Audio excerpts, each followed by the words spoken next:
BJP সেই বিজেপির নিশানাতেই নির্বাচন কমিশন কটাক্ষ করতে ছাড়ছে না তৃণমূল। इलेक्शन कमीशन का रोल और भी थोड़ा तेज होने चाहिए था। দিল্লিতে জ্ঞানেশ কুমার বসে থাকবেন, উনি জ্ঞানগর্ভ দুটো তিনটে স্টেটমেন্ট দেবেন, আর পশ্চিমবঙ্গের স্থিতি অন্যরকম হবে, এটা হতে পারে না। জ্ঞানেশ কুমারকে আসতে হবে। নির্বাচন কমিশন আরো অ্যাক্টিভ হওয়া দরকার আছে। ভোটের আগে বাংলায় এসআইআর চেয়ে সব থেকে বেশি সুর চড়িয়েছিল বিজেপি। শুরু থেকেই রাজ্যের প্রধান বিরোধী দলের বক্তব্য, আগে এসআইআর, তারপর বিধানসভা ভোট। 1 কোটি নাম এসআইআর এ বাদ যাবে। No SIR, no election. 4 May রাত্রি 12টার মধ্যে যদি পশ্চিমবঙ্গে নতুন মুখ্যমন্ত্রী তার মন্ত্রিমণ্ডল শপথ না নেয়, রাত্রি 12টার পরে কাউকে কিছু করতে হবে না, রাষ্ট্রপতি শাসন হয়ে যাবে। বিহারের পর বাংলাতেও শুরু হয়েছে এসআইআর, অর্থাৎ ভোটার তালিকার নিবিড় সংশোধন। 9 ডিসেম্বর খসড়া তালিকা প্রকাশের কথা। এখন বিজেপির নিশানাতেই নির্বাচন কমিশন। इलेक्शन कमीशन का रोल और भी थोड़ा तेज होने चाहिए था, लेकिन इलेक्शन कमीशन जो डिपेंड कर रहा है स्टेट मशीनरी के ऊपर, स्टेट मशीनरी सीधा सीधा धांधली का साथ जुड़ा हुआ है, मिला भगत है। বিএলওদের আজকের এই অবস্থা যদি হয়, তার জন্য তারা যে পরিস্থিতির শিকার হচ্ছে, তার দায়িত্ব কিন্তু নির্বাচন কমিশনকে নিতে হবে। নির্বাচন কমিশন দিল্লিতে জ্ঞানেশ কুমার বসে থাকবেন, উনি জ্ঞানগর্ভ দুটো তিনটে স্টেটমেন্ট দেবেন, আর পশ্চিমবঙ্গের স্থিতি অন্যরকম হবে, এটা হতে পারে না। জ্ঞানেশ কুমারকে আসতে হবে। কি অবস্থায় বিএলওরা আছে তাদের দেখতে হবে। দুজন প্রতিনিধি পাঠালে চলবে না। আজকে এই পরিস্থিতির মধ্যে ইলেকশন কমিশনার যদি মনে করেন দিল্লিতে বসে থেকেই আর দু একটা ডেপুটেশন নিয়েই তিনি ওখান থেকে স্যাটেলাইটের মধ্যে দিয়ে পশ্চিমবঙ্গের এই প্রক্রিয়াটাকে কন্ট্রোল করতে পারবেন, ভুল করছেন। তাকে এখানে আসতে হবে। নির্বাচন কমিশন আরো অ্যাক্টিভ হওয়া দরকার আছে। মানুষ কনফিউজ আছে এবং যারা এই ধরনের বিরোধিতা করছে তাদেরকে একবার শিক্ষা দেওয়ার দরকার আছে। তবে কি এসআইআর ঘিরে যে সম্ভাবনার কথা বিজেপি মনে করেছিল তা কাজে আসছে না বলেই এই আক্রমণ? যত দিন যাচ্ছে বিজেপি এটা বুঝতে পারছে যে এসআইআরটা ব্যাকফায়ার হয়ে যাচ্ছে, বুমেরাং হচ্ছে। এই মডেল এখানে সাকসেসফুল হবে না, এটা বিজেপি বুঝতে শুরু করেছে। বাংলার মাটি দুর্জয় ঘাঁটি, এ মাটিতে কোনো ষড়যন্ত্রের কোনো স্থান নেই। এটা বুঝতে পেরেই শ্রমিক ভট্টাচার্যকে বলতে হচ্ছে যে জ্ঞানেশ কুমার দিল্লিতে বসে জ্ঞানগর্ভ ভাষণ দিলে চলবে না। নিউজ 18 বাংলা। এসআইআর চলাকালীন বাংলায় 13 জন পর্যবেক্ষক নিয়োগ করেছে নির্বাচন কমিশন। একজন স্পেশাল রোল অবজারভার, 12 জন ইলেকটোরাল রোল অবজারভার। যা নিয়ে এখন রাজনৈতিক চর্চা তুঙ্গে।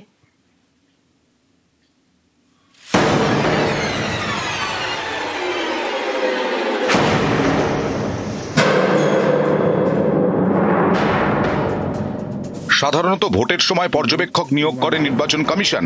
এবার নজিরবিহীন সিদ্ধান্ত নিয়ে এসআইআর এর সময় পর্যবেক্ষক নিয়োগ করেছে তারা। এসআইআর এর কাজ করতে ইতিমধ্যে ভিন রাজ্য থেকে 3 অফিসারকে পাঠানো হয়েছে পশ্চিমবঙ্গে। এরপর আরো 12 জন ইলেকটোরাল রোল পর্যবেক্ষক নিয়োগ করেছে কমিশন। তারা এই রাজ্যেরই অফিসার। স্পেশাল রোল অবজারভার বা বিশেষ পর্যবেক্ষক হিসেবে নিয়োগ করা হয়েছে সুব্রত গুপ্তকে। তিনি রাজ্যের প্রাক্তন অফিসার।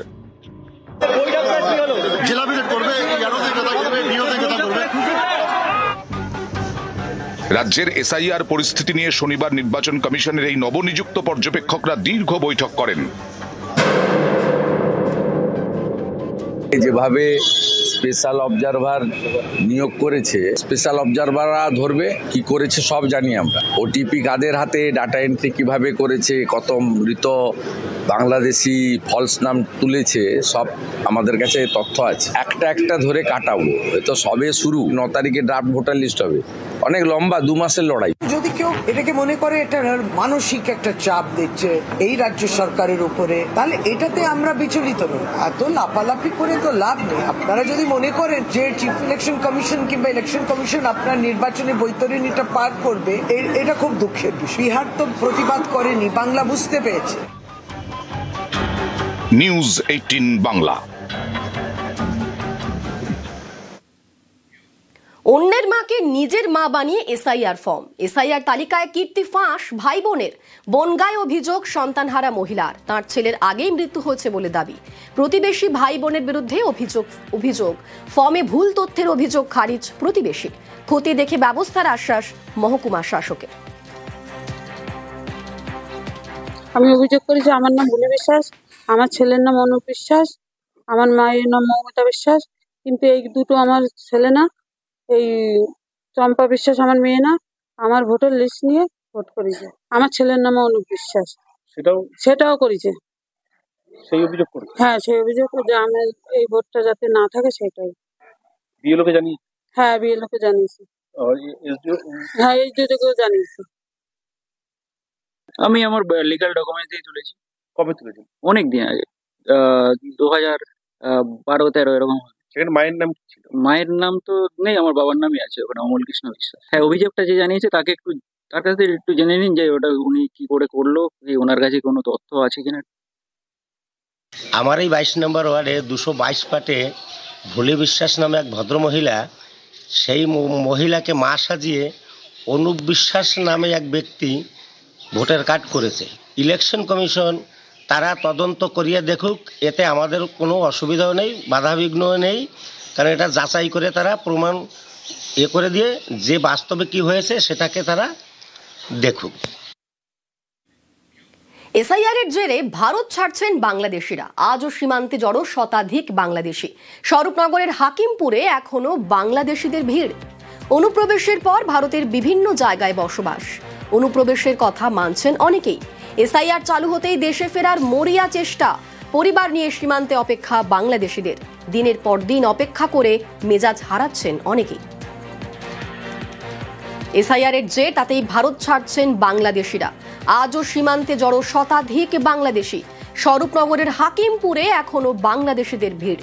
যে ছবি দেখছেন স্বরূপনগরের হাকিমপুর, সেখানে এখনো পর্যন্ত বাংলাদেশিদের ভিড়। আমাদের সঙ্গে রয়েছেন প্রতিনিধি অনুপম, ঠিক কেমন ছবি এই মুহূর্তে হাকিমপুরে?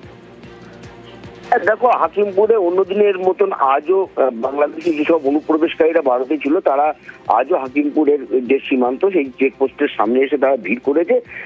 বিএসএফ এর অনুমতির নির্দেশের অপেক্ষায় যে কখনো বিএসএফ নির্দেশ দেবে তখনই তারা বাংলাদেশে পার হয়ে যাবেন। যদিও অন্যান্য দিনের তুলনায় আজকে সেই বাংলাদেশি অনুপ্রবেশকারীদের সংখ্যাটা অনেকটাই কম, কিন্তু তারা এখনো কিন্তু বসে রয়েছে। কেউ 2 দিন, কেউ 3 দিন এরকম ভাবে তারা বসে রয়েছে এই ঠান্ডার মধ্যে। এবং এই যে যারা বসে রয়েছে তাদের কাছে কিন্তু এখন কথা বলতে গেলে বা তাদের সঙ্গে জিজ্ঞাসা করতে গেলে তারা কিন্তু এখন রীতিমতো মেজাজ হারাচ্ছে। তারা কিন্তু ভালোভাবে কথা বলছে না, তার কারণ বেশ কয়েকদিন ধরে ভালোভাবে খাওয়া দাওয়া তারা ওইভাবে পড়ে রয়েছে, বসে রয়েছে রাস্তার ধারে। যে কারণে কিন্তু তারা একদিকে যেমন শারীরিক কষ্টও পাচ্ছে, অন্যদিকে মেজাজও হারাচ্ছে। এবং এই যে প্রতিনিয়ত যে এখানে বাংলাদেশিদের আসছে, এটা কিন্তু এই যে সকালবেলায় যেমন আমরা যে ছবিটা দেখছি এরকম কিন্তু সারাদিনই আসবে এবং রাতেও কিন্তু এটা এখানে থাকবে। কিছু মানুষকে আজকে বিএসএফ অন্যান্য দিনের মতন পার করে দেবে, বাংলাদেশে পার করে দেবে, কিন্তু কিছু মানুষ কিন্তু থেকেই যাবে, তাদের আবার কালকে পরশুদিন এরকম ভাবেই কিন্তু পার হতে থাকবে। যেমনটা এতদিন ধরে চলছে তেমনই কিন্তু আজকের ছবিটা একই রকম। বেশ, ধন্যবাদ অনুপম। বাংলাদেশের কোথায় বাড়ি? সাতক্ষীরা জেলায়। কোথায় থাকতেন?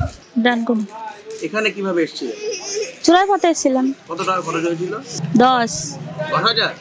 কোনো কাগজ বানাননি? না, কিছু বানাইনি। কতদিন এসেছেন? আব্বা মানে আমি 1.5 বছর মতো এসেছি। পালাচ্ছেন কেন? এসিআরের জন্য ঝামেলা হচ্ছে, এসিআরের জন্য এখানে বাংলাদেশের লোককে থাকতে দেবে না, তার জন্য চলে যাচ্ছি। ভোট দিয়েছিলেন একবারও? না।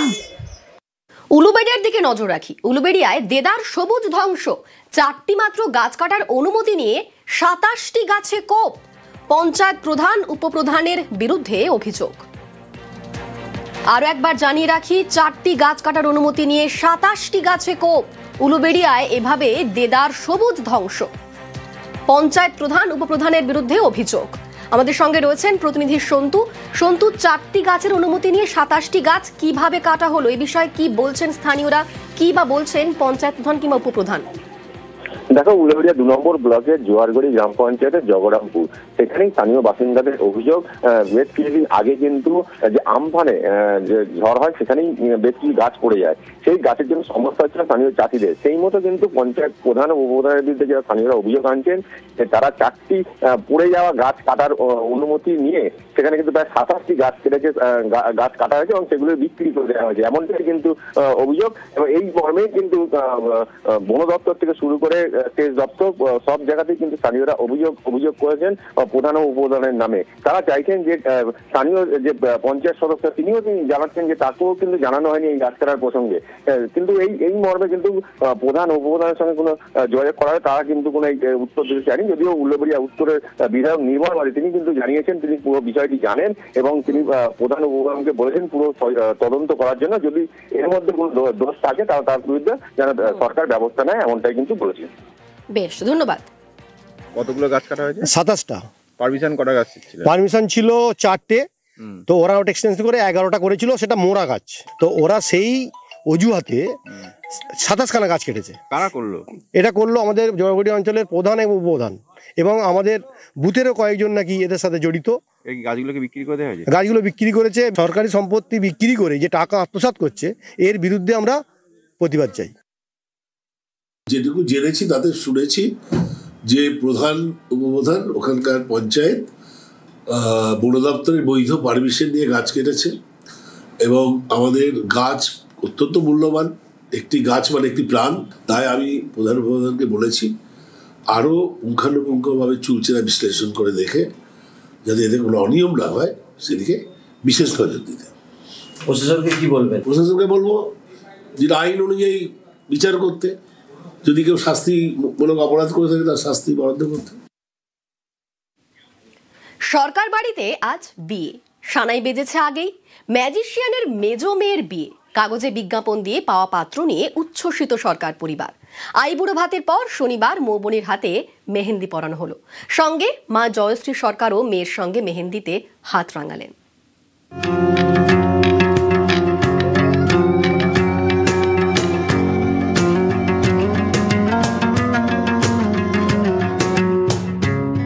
জাদুশিল্পী পিসি সরকার জুনিয়র ও জয়শ্রী সরকারের কন্যাদের জন্য জাতি, ধর্ম, বর্ণ নির্বিশেষে 38 থেকে 45 উপযুক্ত, সুদর্শন, দীর্ঘাঙ্গ, সুপ্রতিষ্ঠিত পাত্র চাই। মানেকা সরকার, মৌবনী সরকার আর মুমতাজ সরকার, 3 মেয়েকে নিয়ে ভরা জাদুর সংসার। প্রদীপ জয়শ্রী দুজনেই চেয়েছিলেন 3 মেয়ের বিয়ে হোক ঈশ্বরের ম্যাজিকে, অর্থাৎ কাগজে দেওয়া হবে বিজ্ঞাপন, তারপর পছন্দ অপছন্দ, পাকা দেখা, পাকা কথা। গত বছরের শেষে 3 মেয়ের বিয়ের জন্য কাগজে বিজ্ঞাপন দিয়েছিলেন জাদু সম্রাট পিসি সরকার জুনিয়র। 6 মাস না যেতেই মেজো মেয়ে মৌবনির জন্য পাত্রের সন্ধান মিলেছিল। পাত্র সৌম্য রায়, বাড়ি চন্দননগর, পেশা রিসার্চ অ্যানালিস্ট। এরপর দুবারই সদস্যরা একটি রেস্তোরাঁয় দেখা সাক্ষাৎ করেন, কথা এগোয়, পাকা হয়। এরই মাঝে মৌবনি ও সৌম্য একে অপরকে ডেট করেন। বিয়ের দিন পাকা হয়।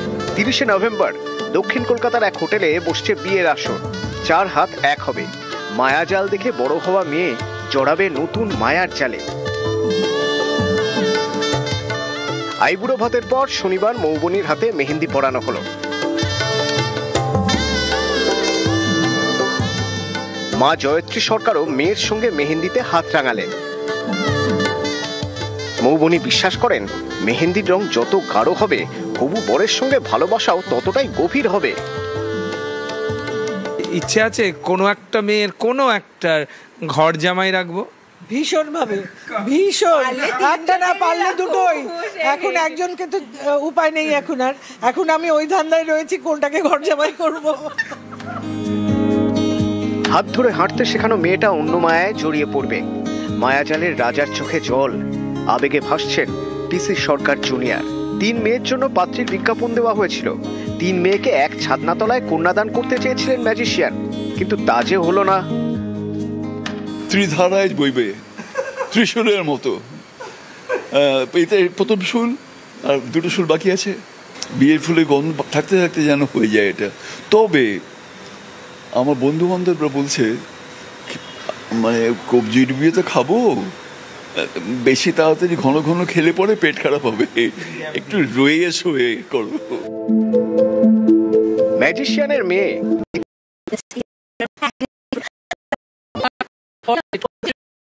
একবারে জমজমাট বিয়ের প্রস্তুতি। ক্যামেরায় বিপুল ঘোষের সঙ্গে মানুষ বসাক, নিউজ 18 বাংলা।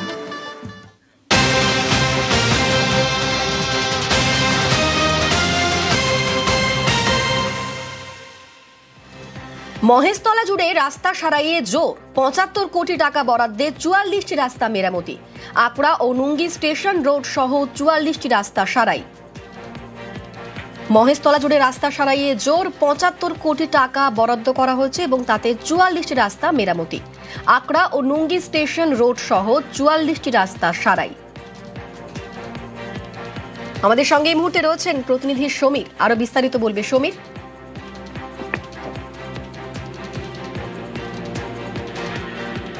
সমীরের সঙ্গে কথা বলবো, তবে তার আগে আরো একবার জানিয়ে রাখি, আকড়া ও নুঙ্গি স্টেশন রোড সহ 44টি রাস্তা সারাই। সাংসদ তহবিল থেকে বরাদ্দ রাস্তা সারাইয়ের টাকা। পেভার ব্লকের রাস্তা তৈরির জন্য মিলেছে বরাদ্দ। রাস্তা সারাই হওয়াতে খুশি স্থানীয়রা।